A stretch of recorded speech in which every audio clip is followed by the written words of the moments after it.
Hey guys, welcome back to another video. Today we are recreating the house from everybody's favorite Ghibli movie, My Neighbor Totoro. Or actually, I feel like Spirited Away is more popular, but either way, I think both of them are pretty iconic. I'd love to know which Ghibli movie is your guys' favorite actually. My personal favorite one would probably be Princess Mononoke or Howl's Moving Castle. It kind of flip flops between those two depending on my mood. But I just really love Princess Mononoke, and I have a soft spot for Howl's Moving Castle as well. But I love every Ghibli movie, actually. I have fond memories of watching them back in the day with my best friend, and it's been a while since I've watched My Neighbor Totoro actually. I probably should have rewatched it when I decided to recreate this build, but I didn't for some reason. But I did look at a bunch of reference images online, and believe it or not, I also found some like screenshots on my phone from when I was back in college. I remember finding like some Studio Ghibli art books at our library, and I took a lot of pictures of the different floor plans and stuff. And for some reason, I still have them on my hard drive, and I didn't use them because they were like too blurry for me to be able to get anything out of them. Like, there's better versions of them online, so I used those instead. But I thought it was really funny that I still had those pictures from like 10, 15 years ago. Anyway, so this is the Kusakabe residence, I believe. Mei and Satsuki, who are the two main characters in My Neighbor Totoro. Of course, Totoro itself is also a character, but this is their house, and as you can see, it's basically just a typical Japanese countryside house, but it does have this kind of like Western addition to it, to the front, that looks like a cute little cottage. And I think it's supposed to be kind of like the study slash library area. But the house itself looks really typical Japanese countryside home. It reminds me of the house from Wolf Children, actually, which is kind of another really sad and depressing anime, actually. It's one of those anime that I think about and just feel really lonely thinking about it. But thankfully, My Neighbor Totoro is much more lighthearted. There's like some dramatic parts to it, which really surprised me. This video is gonna be spoiler free, by the way. Just a quick disclaimer for those of you guys who are worried about that. But yeah, My Neighbor Totoro does have some dramatic moments, but for the most part, it's pretty lighthearted. Kind of more focused on country living as like Japanese kids, basically. Apparently, it's set in the 1950s, and I didn't know that until I recreated this build and did some research. But yeah, apparently it's set in the 1950s, so I did include a lot of like retro looking furniture in this. Also, I did give myself quite a bit of creative license for this build because it's pretty hard to recreate things accurately in this game, or in any game for that matter. But actually, there are some things that look closer to how they do in the movie, but I feel like didn't translate that well in game. Like the wood texture, for example, on the exterior, I ended up using wood planks, even though we have a more similar looking wood shingle texture in game already. But I feel like the wood planks just translated better in game, so I ended up using those instead. So those kinds of creative licenses I did give myself because, you know, I also wanted this to look good in game. And as much as I tried to, this build isn't really functional because there's some rooms that just don't really translate well in this game, because the bedrooms, for example, use futons, and we don't really have those in game as of now. But who knows? I feel like they might be able to add that in the future. But yeah, I just used like some folded blankets, you know, instead of like normal beds. and or you know, normal Western style beds, I guess. And let's see, yeah. The dining room table is also like sunken down to the ground, basically because you know, traditionally they would sit on the floor in Japan. So you know, those kinds of cultural things don't really have that kind of gameplay in Paralives just yet. I would love to see those kinds of you know, cultural aspects represented in this game though, and I don't see why they wouldn't be able to recreate it, because I did notice that Paralives already has quite a bit of like anime references. You guys would know this if you've seen my previous videos, but there's like a Hatsune Miku inspired like stuffed toy, and like there's even like an anime figure that's like a Hatsune Miku inspired, and I'm pretty sure one of the artworks is like a Junji Ito inspired. Junji Ito's a really famous like manga artist, and yeah, I think one of the artworks in game kind of looks like an art piece that would come from somebody like Junji Ito. So yeah, for this build, this was actually the first time that I'm using like a custom wall art, because I needed to make some shoji screens or like folding screens. And I realized that I can just size up one of the paintings and use kind of like a plain white fabric texture. Thankfully, I have those because I make CC for The Sims 4. So I have a bunch of textures on my textures folder, and I just use those in place of the artworks and made like a custom sliding door, and it turned out looking really nice. I loved how the interior turned out with minimal effort, mind you guys. Like, I didn't even use that much, but I was able to make it look a bit more authentic to the Japanese culture, which I really love and I'm really happy with. And yeah, I really love how the interior turned out. I actually kind of want to make like another just original Japanese home design using this technique of like the folding doors, because I love this whole aspect of Japanese culture where they have like these modular spaces. I just really love that. So, you know, a room can be a bedroom, it could be like a living room, it could be a dining room. I really love that. And there's also quite a bit of like indoor outdoor communication going on between the different rooms as well, which I really loved. One thing that I'm sad I wasn't able to incorporate are the tatami mats. So off camera, I did try to experiment with the rugs and sizing them down to make them look like tatami mats, but unfortunately the rugs in this game couldn't be sized down small enough for them to look like actual tatami mats. So I ended up just using a plain floor that had kind of like that woven texture.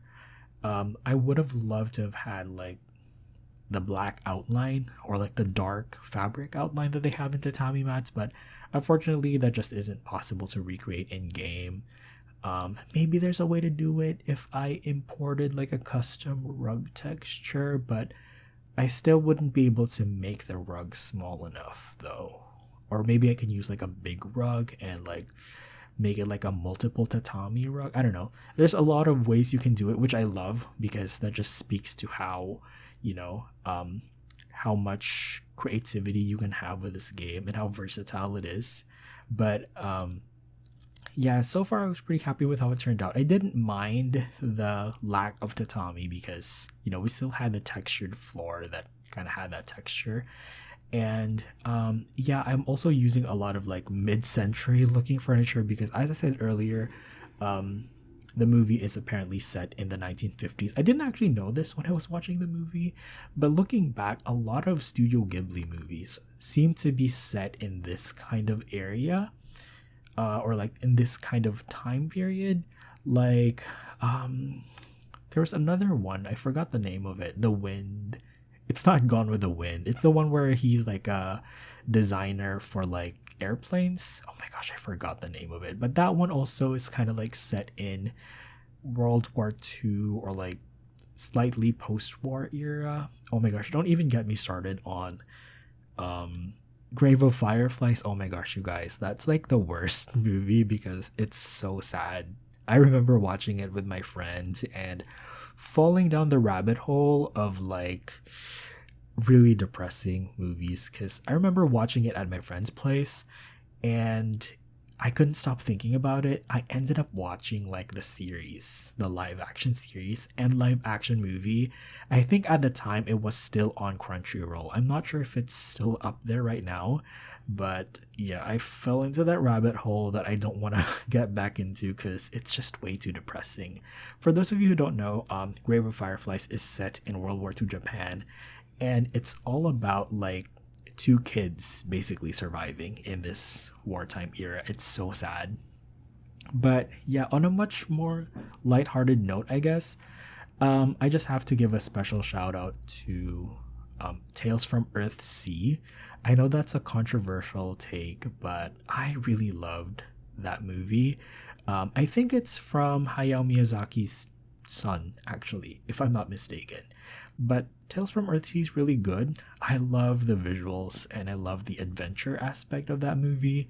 It's probably not accurate to the source material, which is why it gets heavily criticized. But as somebody who's not familiar with the source material, I couldn't really comment on that. All I can say is I really enjoyed the movie, and I feel like it's kind of like an underrated. I wouldn't say it's a masterpiece necessarily. I just feel like it's underappreciated, I guess, as far as like Ghibli movies are concerned. But other anime movies that I love outside of Ghibli are Summer Wars, which is probably my favorite anime movie of all time. That is another one that also takes place in the countryside, similar to My Neighbor Totoro and Wolf Children. And Summer Wars also has a very prominent country house as well, Japanese country house. And I also really love Suzume. I remember watching that in theaters actually when it came out, and I thought it looked so good. Yeah, visually, it's like such a gorgeous movie.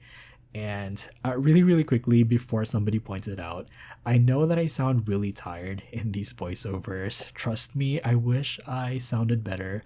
But unfortunately, I'm recording this after work and I don't want to wait any longer because I feel like it's been weeks since my last video. And the algorithm is going to start hating me if I don't upload anything anytime soon. Plus, this build is already done, so I might as well record this because I'm also planning on spending the weekend just playing PS5 games because I recently got Adventures of Elliot the Millennium Tales, the new Square Enix game that just came out. I just got it today and I'm so excited, you guys. I got the physical copy of it because I don't really play digital console games.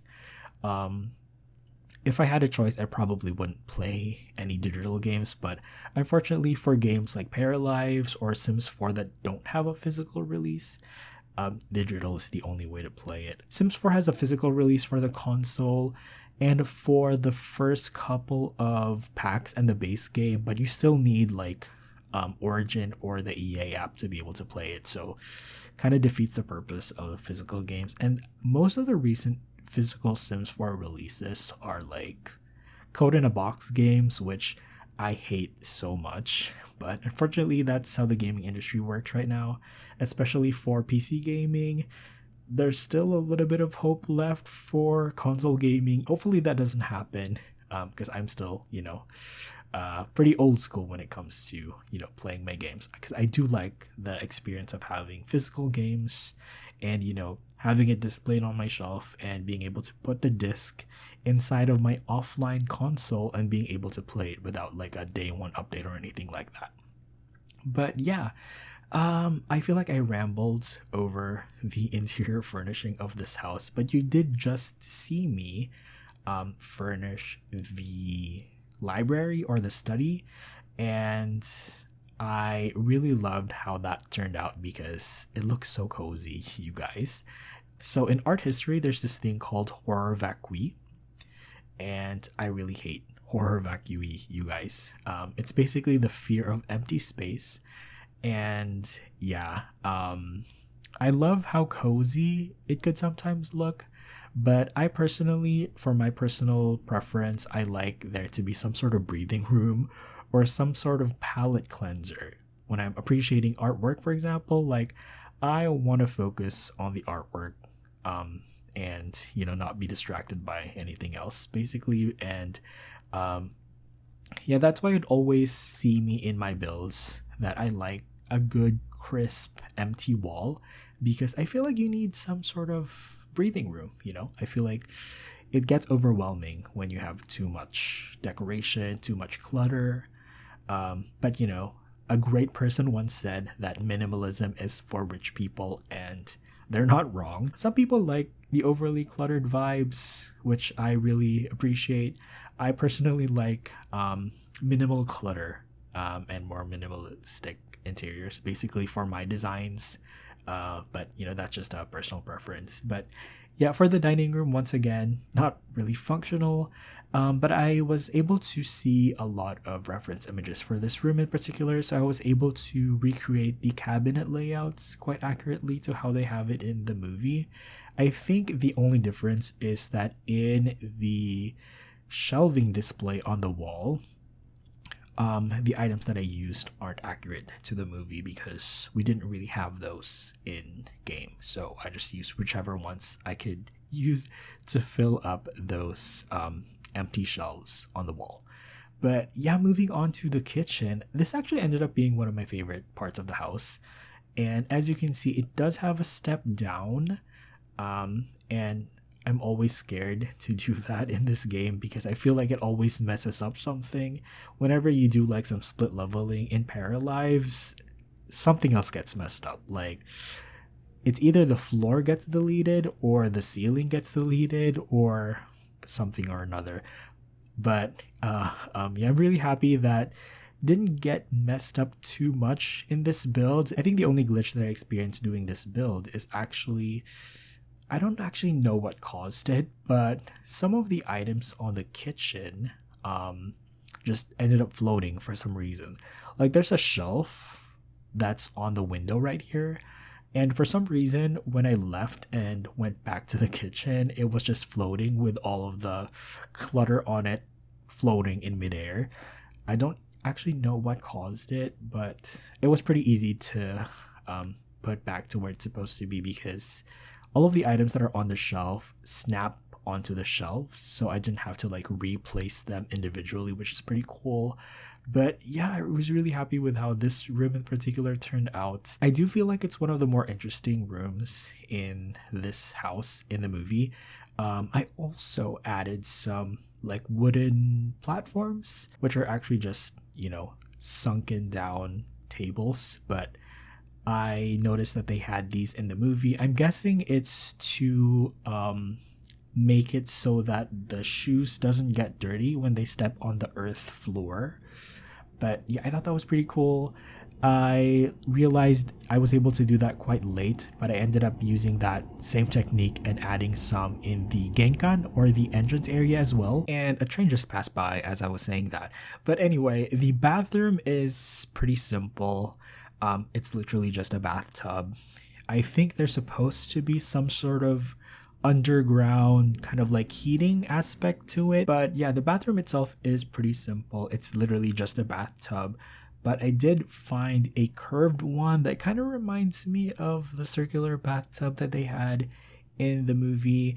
And also there's like these little chimneys outside of the bathroom. There's one outside of the kitchen as well that I recreated just for that added detail.